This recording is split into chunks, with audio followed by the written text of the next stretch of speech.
From energy to retail to food to finance, the list of companies cutting business ties with Russia is growing by the day. But some corporations with stakes in the Russian economy have chosen to continue operating there as usual. Paul Gerke is outside the Russian consulate in New York to tell us who they are and how their refusal to act may be affecting their brand image. Paul?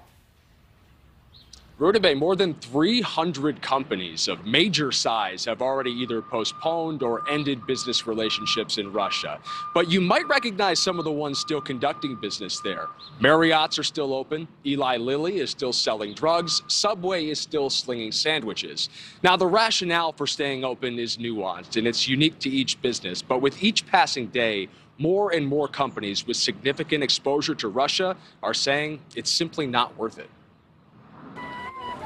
How much does a cheeseburger cost? It's more than the price on the menu for McDonald's, which has elected to shutter all 850 Russian locations. But all 446 Subways are staying open.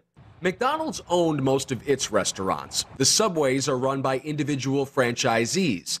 This discrepancy highlights just how complex business dealings can be for global corporations. It's really on a case-by-case basis. And I think these organizations are making a business decision that, in retrospect, they may look back on and say, well, we wish we hadn't. But I suspect that in many cases, the organizations that are continuing to do business in Russia feel like it's a necessity in order to continue the operations. Amway, Bridgestone Tire, Citi, Deutsche Bank, General Mills, Marriott, and Mondelez are among dozens of other major companies still doing business in Russia. Some have integral manufacturing there. Other businesses have limited control over franchisees. Some still are staying open to provide Russians essential food, medicine, and clothing. There's no silver bullet solution to balance business with public backlash.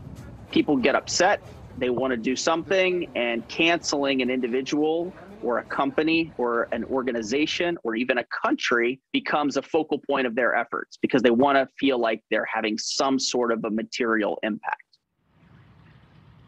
Subway is donating profits from its Russian stores to humanitarian efforts in Ukraine. The parent companies of KFC, Pizza Hut, and Burger King are going to do the same. In the meantime, Russian parliament is weighing a proposal that would nationalize the Western businesses that choose to leave. Right now, Vladimir Putin trying anything he can do to try to keep businesses in that country. Rudabeh? All right, Paul, thank you.